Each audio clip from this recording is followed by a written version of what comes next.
Kaya niyo po bang ubusin tong lechon Cebu, 1/4 na lechon Cebu within 4 minutes? Kapag naubos niyo po, meron po kayong 1,000 pesos. Kakayanin, ma'am. Kakayanan, di po ba kayo high blood? Dati po. Dati na. Sige, 4 minutes. Pero kumain na po kayo o gutom po kayo ngayon? Kumakain ako kanina. Kumain na po kayo kanina. Ano po pangalan nila? Dundun po yung palayaw ko. Dundun. Cebuano po sila? Taga Mindanao po ako, ma'am. Taga Mindanao. Okay, sige. 4 minutes, Kuya Dundun. Ready na, Kuya? Timer starts now. Okay, guys? Start na po. Tignan natin kung kaya ni Kuya Dundun maubos ang lechon. 1/4 na lechon.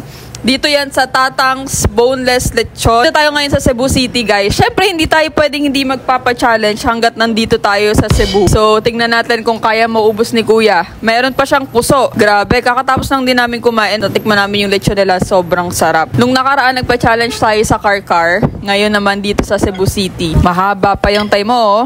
Kasi dapat 3 minutes lang pero sabi ko gawin natin 4 minutes. Go, Kuya Dundun. 2 minutes and 40 seconds. Minukbang.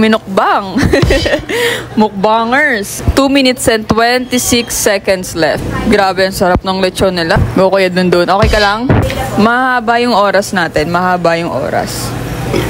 Yun, oh. Busog na, oh. Busog agad. Sarap talaga ng puso dito, guys, sa Cebu. Go, Kuya Dundun. Grabe, oh. Kaya ba? Ha? Kayang-kaya, no? Go, Kuya Dundun. Mahaba pa naman yung oras mo, 1 minute and 23 seconds. Ang crispy nung skin, nung lechon. Crispy. Go, Kuya Dundun. Kaya pa? Yun. Grabe. Ubos. 34 seconds. Ubos na. Mukhang di na magdi-dinner. 9, 8, 7. Ubos na, Kuya? Finish. Basic. Kaya meron kang 1,000 pesos. Masarap naman po ba yung lechon? Masarap, ma'am, kasi bibili din ako dito. Gusto mo rin ba ng cash prize